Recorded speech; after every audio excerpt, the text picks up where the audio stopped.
안녕하세요. 살다 보면 정말 지혜로운 결정을 내리고 싶을 때가 많잖아요. 근데 뭐가 진짜 지혜로운 건지 이게 참 헷갈릴 때가 많아요. 그래서 오늘은요, 이 진정한 지혜가 도대체 뭔지 완전히 다른 두 가지 관점을 가지고 한번 제대로 파헤쳐 보려고 합니다. 자, 본격적으로 들어가기 전에 이거 하나만 잠깐 생각해 볼까요? 여러분 인생에서 와, 그때 그 결정은 진짜 신의 한 수였어. 정말 지혜로웠다. 하고 생각했던 순간 혹시 있으신가요? 그 기억을 한번 떠올려 보세요. 그걸 생각하면서 오늘 이야기를 들으시면 훨씬 더 와닿으실 거예요. 오늘 우리가 함께 떠나볼 여정은 이렇습니다.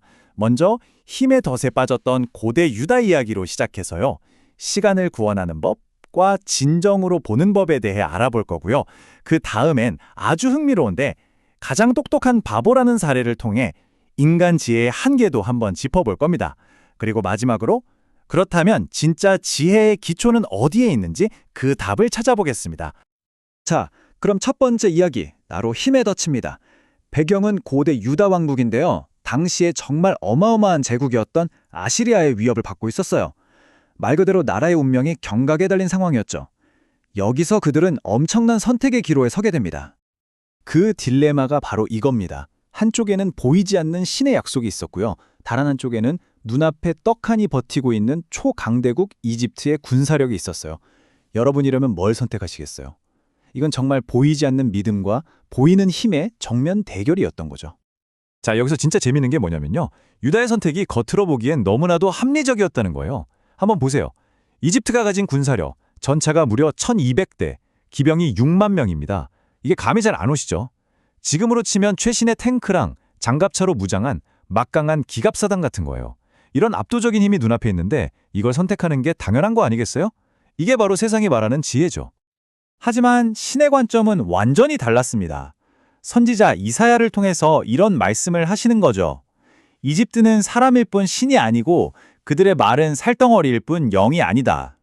이 말이 뭘 의미할까요? 눈에 보이는 인간의 힘, 그건 결국 한계가 있는 육체의 살덩어리에 불과하다는 거예요. 영원한 영과 비교할 수 없다는 거죠. 유다의 선택이 얼마나 눈앞의 것만 본 근시안적인 판단이었는지를 정확히 짚어내는 겁니다. 자, 이렇게 고대 유다의 역사적인 사례를 봤는데요. 그럼 여기서 한 걸음 더 나아가서 신약 성경에서는 이 지혜에 대해 뭐라고 말하는지 그 핵심 원리를 한번 들여다보겠습니다. 사도 바울이 우리에게 아주 중요한 지침을 주거든요. 바로 이 구절입니다. 어리석은 사람처럼 살지 말고 지혜로운 사람처럼 살아서 세월을 아끼십시오. 때가 악합니다. 여기서 세월을 아끼라는 말이 그냥 시간 절약해서 살아라 이런 뜻이 아니에요. 이건 훨씬 더 깊은 의미가 있는데 주어진 모든 기회를 붙잡아서 최고의 가치로 바꾸라는 아주 적극적이고 강력한 명령인 거죠. 그럼 지혜롭게 산다는 게 뭘까요? 여기서 지식과 지혜의 차이를 확실히 짚고 넘어가야 돼요. 지식은 사실을 아는 거죠. 정보, 데이터 같은 거요. 하지만 지혜는 그 정보들을 언제, 어떻게, 왜 써야 하는지를 아는 능력, 그러니까 제대로 적용하는 능력입니다. 비유하자면 요리법을 잔뜩 외우고 있는 게 지식이라면 냉장고에 있는 재료들로 기가 막힌 음식을 만들어내는 게 바로 지혜인 거죠. 자, 그럼 지혜롭게 행동하려면 도대체 뭐부터 해야 할까요? 그 시작점에 대한 힌트를 사도행전에 나오는 한 이야기에서 찾을 수 있습니다. 바로 제대로 보는 것의 중요성인데요. 여기서 기억해야 할 핵심 단어는 그리스어 블레포입니다. 이 이야기의 흐름을 한번 따라가 보죠. 성전 문 앞에 앉아있던 거린이 있었어요. 그는 처음엔 베드로와 요한에 그냥 돈이나 좀 주겠지? 하고 건성으로 쳐다봤습니다. 근데 그때 베드로가 말하죠. 우리를 보시오. 바로 블레포라고 한 겁니다. 그냥 보라는 게 아니라 집중해서 의미를 찾아서 보라는 뜻이었죠. 그 말을 듣고 거린이 정말 집중해서 그들을 바라봤을 때 놀라운 일이 일어납니다. 바로 그 집중된 시선이 40년 동안 주저앉아 있던 그의 인생을 송두리째 바꾸는 기적의 시작점이 된 거예요. 자, 제대로 보는 것이 지혜의 시작점이라고 했는데요. 그렇다면 반대로 인간의 똑똑함이 얼마나 엉뚱한 방향으로 갈 수 있는지 그 한계를 보여주는 끝판왕 같은 사례가 있습니다. 바로 우리가 잘 아는 사도 바울, 그의 옛날 이름 사울 시절의 이야기입니다. 와, 이 이력서 좀 보세요. 정말 화려하지 않습니까? 당시 최고 명문 도시 출신에 수도 예루살렘에서 유학하고 스승은 또 당대 최고의 학자였던 가말리엘이에요.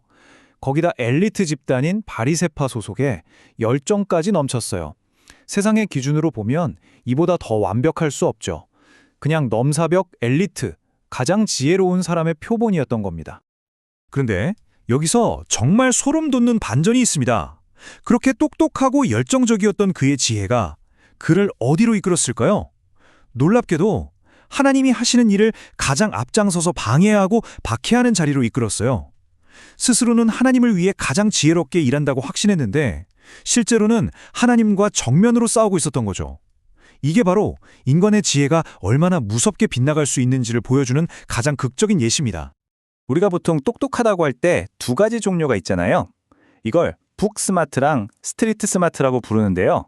예를 들어 2000년 미국 대선 토론 때 엘 고어 후보는 엄청난 데이터와 이론으로 무장한 전형적인 북스마트였고 조지 W 부시 후보는 경험과 직관으로 사람들의 마음을 움직이는 스트리트 스마트에 가까웠죠.